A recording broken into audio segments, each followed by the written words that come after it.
Welcome to Inside the Firewall podcast, powered by CyberGlobal. Inside the Firewall goes beyond the headlines to uncover what it truly takes to protect businesses in today's fast-changing digital world. In each episode, we will bring you candid conversations with the CyberGlobal leadership team, security engineers, partners, and thought leaders who are shaping the future of cybersecurity today.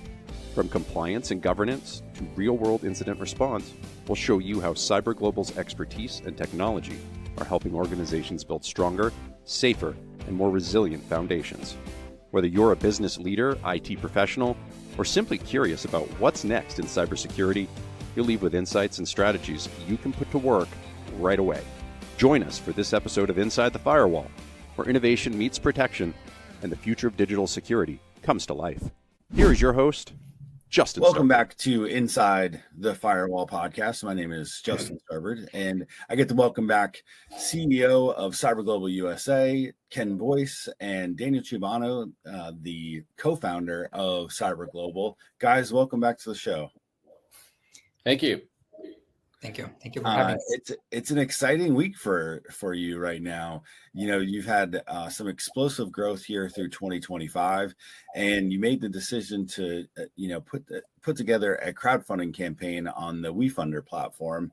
You know, congratulations! It just kicked off. How are you feeling about it?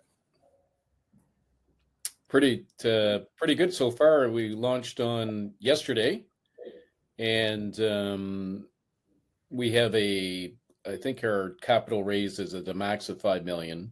But in the first week here, we're going to hit, we already have $250,000 in capital raise already. So we get a nice little note from WeFunder already saying, hey, let's chat.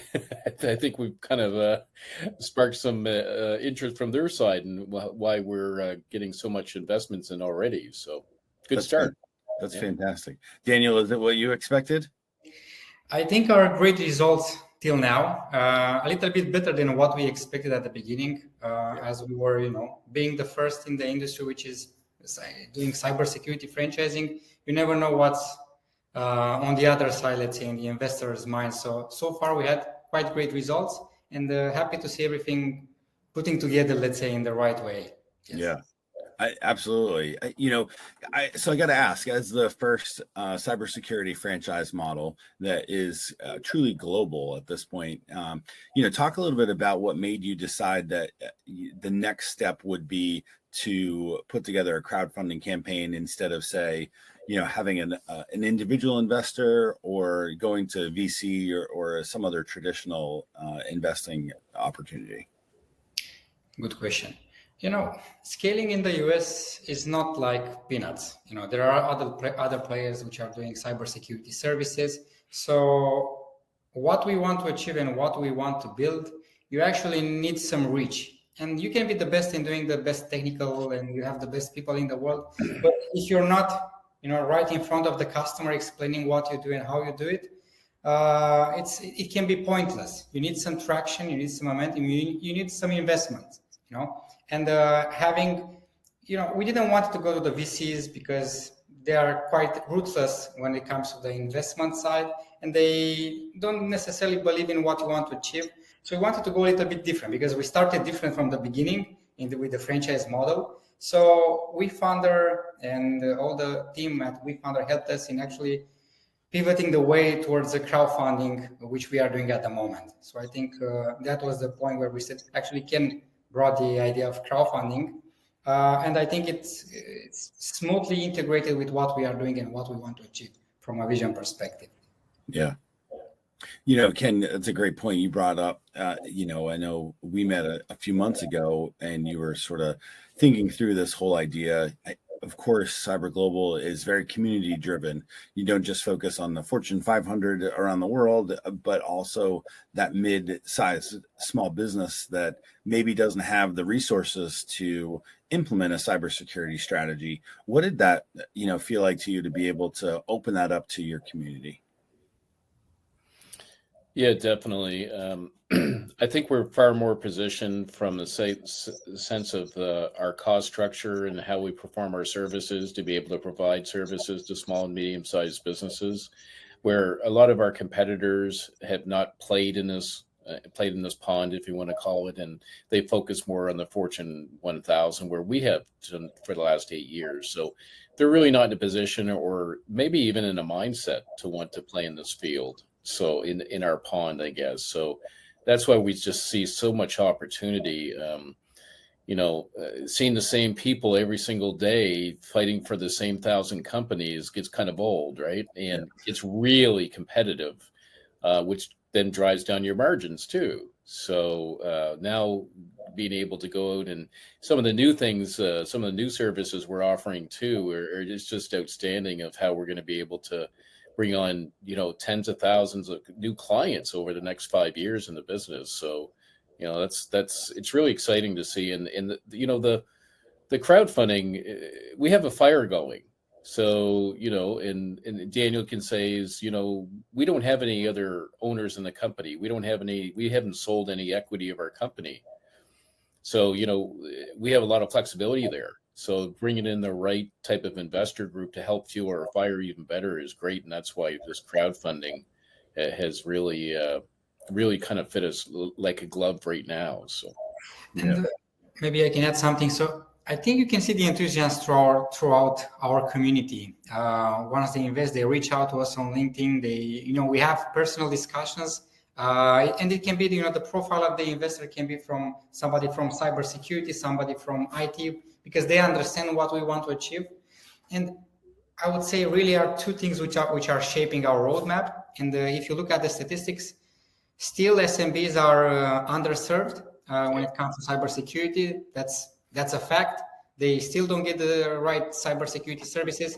They still get that, book a call and let me give you the enterprise pricing once you book the call. They still have that on the website when it comes to the SMB side. And the second thing will be the distribution channel, which is a game changer that we want to achieve basically.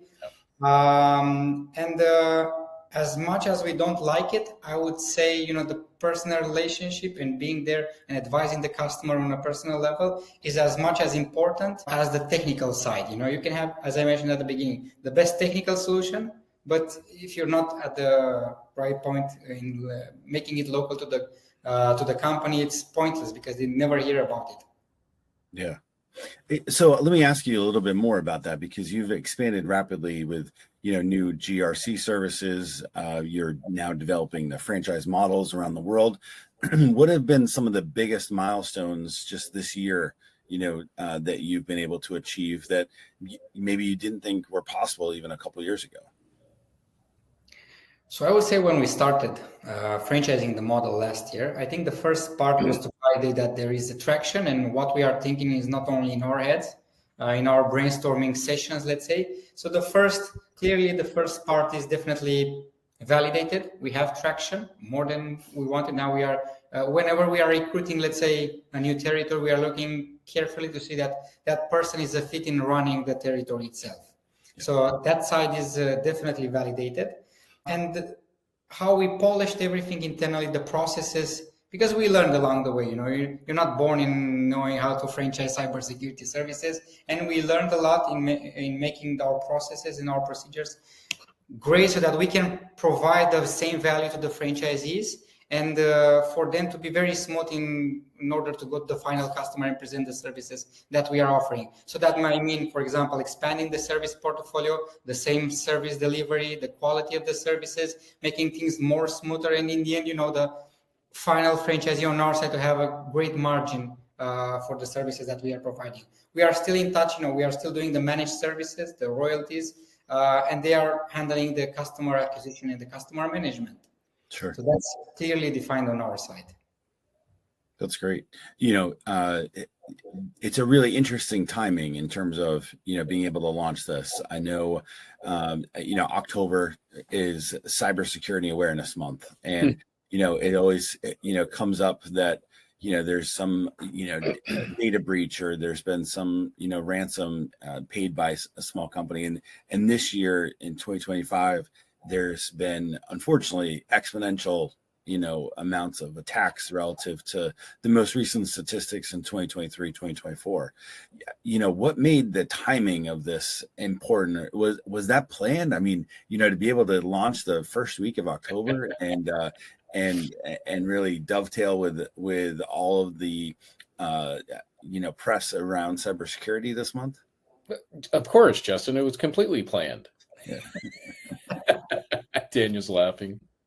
No, I don't think it was exactly planned. It just kind of laid out. Maybe it's just another sign from above, or a sign for fate here of how things are going. But it's definitely, no, to answer your question, it wasn't planned. But it does work out well, is in the sense of given the exposure that we're going to have this month and launching here. So it does kind of match up well for us.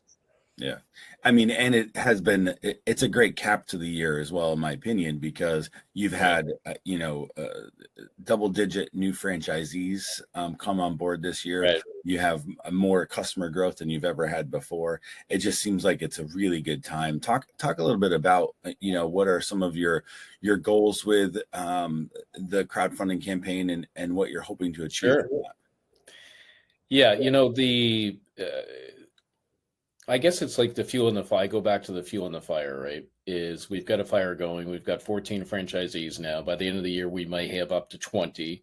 Our goal is to have 40 to 50 franchisees by the end of next year. And we're kind of done franchising, if you want to call that. So, but, this is a business that for our franchisees, it's a very low investment for them to upfront, a low overhead to be able to carry cost. But one of the things that, as I say to our franchisees, is pushing the boulder up the hill is client acquisition. So getting new clients is tough, right? I mean, we understand that for the last 8 years. And that's why we subscribe to the partnership model, is to partner with companies that already have those existing client relationships, which makes it far easier for us to be able to go in and acquire those clients. So now our franchisees have adapted that and are, bringing on the accountants, the lawyers, any sort of industry that has or sector that has a lot of clients. And to partner with these people cuts down the sales cycle. It cuts down the acquisition cost, and that's so. But advertising helps. One of the groups that we'll focus on is accountants, because they have great relationships. But I'll put a plug in here for accountingtoday.com. Great website, and it's not cheap to advertise on. Like ADP and a lot of big companies advertise here because they get a really good reach to accountants and all that. So, putting extra money into that wasn't really in our budget to be able to do those type of things, just to fuel everything for our franchisees. Because, every single dollar that we have in this crowdfunding is going to do that. So part of it's going to go back into the local advertising fund for the franchisees. Part of it's going to go into the advertising national to be able to grow and bring new partnerships on, and also back into the company to hire new resources, new people to be able, to support franchisees even more, but also supporting services that we're bringing on here in the U.S. and all that. So it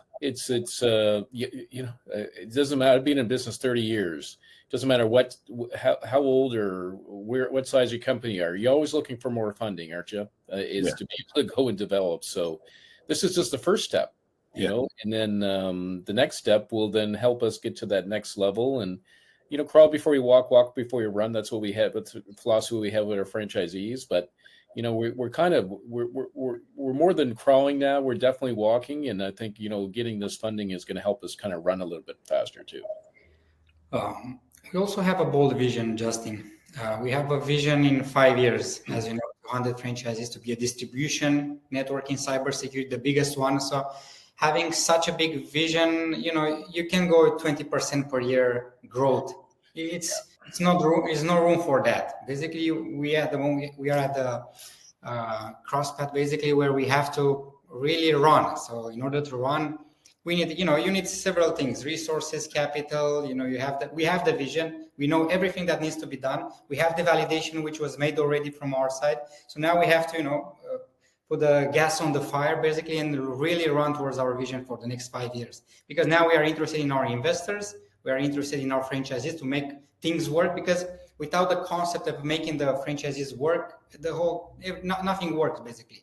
CyberGlobal has the foundation of the franchisees, which they have to be successful. And having 200 franchisees which are successful, that's our vision, which now we are putting in practice. Yeah.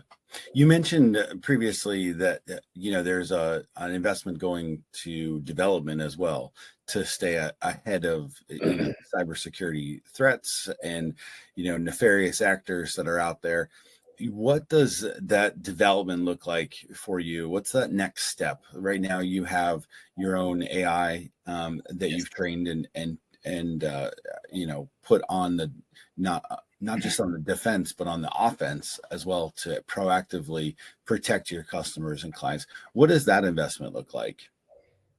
In order to scale to the SMBs, exactly how Ken mentioned that, there are hundreds of thousands of SMBs which are underserved. You have also to optimize processes, technology side. So there are tools out there, but not necessarily to the needs that we need in the skill that we need. So for example, we already finished several products internally which assist us in providing the quality services to our customers through our franchisees, and this will eliminate the third-party costs that we have with different tools, because what you want at the end of the day is to keep our promises and to really deliver at the affordable and accessible cost to our SMBs and our channel partners as well. So we are investing massively into automation, AI on our side, and making sure that with the time that will come, maybe 80%, now we are 80% manual, 20% automation, and maybe, the things will change in the future and we have 80% automation and 20% manual. And basically this will allow us to be very competitive on the landscape and really have an intellectual property when we are battling with the, let's say, big boys from the industry. Yeah. Well, that's really exciting to hear, because of course nobody wants to wake up and as your intro video points out, that you get some notice that somebody's infiltrated your business. It is a scary feeling. So, with that said though, how does investing in the CyberGlobal crowdfunding campaign go beyond profit? How does it go, and impact the broader mission, if you will? What does it mean, for companies to have that peace of mind that their company is protected, versus threats, or if something does get breached, that they have a partner like you guys to actually help get fixed or come back from that. Good. Yes, sorry, Ken. We like to compare it to other aspects in life. A lot of business owners really don't understand cybersecurity. It's just like, well, what is that? And they understand the premise of protecting their company and all that, but like comparing it to car insurance. You don't have to buy car insurance. You should, and if you get in an accident, you're gonna be happy you do. But most people do, not something they want to do. Life insurance. Sitting there, you want to protect your family in case, unfortunately something happens to you in an accident and all that. So, explaining to the small, medium-sized businesses that, listen, if a cyber criminal does a major attack on your company, and let's say they steal all your customer database, and you don't have and you didn't do the right things, and they steal everything and all the data, literally you're out of business. And that's unfortunate unless you pay the ransomware. So it's just really saying, working with small businesses and medium-sized businesses, say, this is what you need. It's not what you want. Let's get what you need first and then work into the pace where you get that protection there. So that is so important for our growth because, it's like you said, Justin, it's just not about money. It's, when our franchisees get in front of their clients, they feel good at the end of the day. It's like, I'm protecting this company. I'm helping this company away from these cyber criminals and all that. So, we're all in business we have to make our revenue. We have to pay the expenses and we have to make money and all that. But it's not a bad feeling when you get up every day when you're actually doing something good for companies and help protecting them from those threats that are outside what who open a company thinking that they're going to have a threat that they're going to get shut down by cyber criminal? I don't think anybody does. So it's in most companies in the U.S. when it comes to small, medium-sized businesses, it's really a lack of education too. Is just, they just don't understand, and they need somebody like us, somebody like a local person to educate them, where it's not a technical person where it goes over their head. And they're like, well, I don't know what you're talking about. Can you just put it in layman's terms for me so I can better understand it? So yeah, it's really exciting to be part of that journey for me, because I'm not technical. Daniel's very technical and all that. I'm more business development and franchising and all that. But learning more is I had no idea before I became a partner with CyberGlobal that what threats are out there. It's astonishing, actually. Did you want to add anything to that, Daniel? I think one of the reasons why it was so hard for SMBs to get cybersecurity services is exactly how Ken mentioned. It was too technical, very hard to understand, also very expensive, but too technical. And having somebody localized near you and explaining, your local advisor explaining why it's important, like a life insurance, to have, starting from $6 per employee and you are 24/7 protected. I think this matters quite a lot in the decision-making process. Yeah. Well, that's so exciting, guys. I'll get you out of here on this. When, this campaign expires and you've reached those goals, what does CyberGlobal look like in, 6 months and 12 months and 18 months? Well, my perspective is that it's building the distribution channel and supporting the distribution channel, is being able to help the franchisees and us too get in front of as many people as possible in exposure. I'm a numbers guy, so the more people you can get in front of, the more companies you can get in front of, the more potential business you're going to derive from that, right? It's simple numbers game. It's just math. And being able to take these funds to be able to help the franchisees to probably spend some extra dollars on things that they didn't have in their budget is huge. It's huge in their growth, especially as we're, just an emerging franchise in that. So we use this analogy all the time, fueling the fire. That's really what it is that, if every company had endless capital, they keep spending it to do that. And this is why crowdfunding is going to work so well for us, because now, we can share in the success with people that are investing with us, and then put the money in the pocket of our franchisees and the advertising that, we want to do to be able to help accelerate the growth. So 6 months from now, after this, wow, we've got plans, as we already discussed, and then stay tuned. And then we can give updates on, here's where we're at now after 6 months. This is what it helped us to do. It's going to definitely be a very exciting 6 months. Daniel, I see you smiling. I know that you're excited as well. What does it look like for you in 6, 12, 18 months? I remember of something. That's why I smiled in a discussion with you and with you, Ken, and the fact that we will be buying Lambos. No, that's something which we won't be buying. Regarding the investment, it's not part of our milestone whatsoever. So everything goes in the company only on in making it a real success. Still, again, I'm having that vision in mind. I'm seeing a map full of green with our branding colors. Yep. The greener it becomes, the better we'll be. Successful franchisees alongside us. And now that we are in the investors game, let's say, right? Now that we founded and we have investors already trusting us.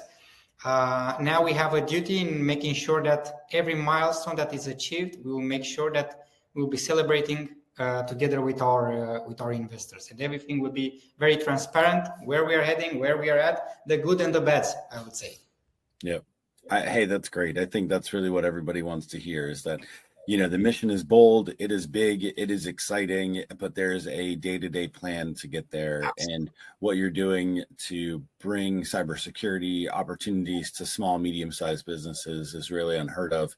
And then to do that in a way that's, utilizing franchisees to go deeper and wider into their local networks, I think is such will have such a profound impact. So, Daniel, Ken, thank you so much for joining me today. I really appreciate it. Likewise. Thank you very much. Thank you, Justin. Well, it's exciting. In order to find more information on this opportunity, go to wefunder.com/cyberglobal. On behalf of Ken Boyce, CEO of CyberGlobal USA, and Daniel Chubano, co-founder of CyberGlobal, you've been listening to Inside the Firewall. Until next time. On behalf of our host and our guest today, thank you for listening to the latest episode of Inside the Firewall, powered by CyberGlobal. To hear more episodes or learn more, visit us online at the link below or via our social media channels.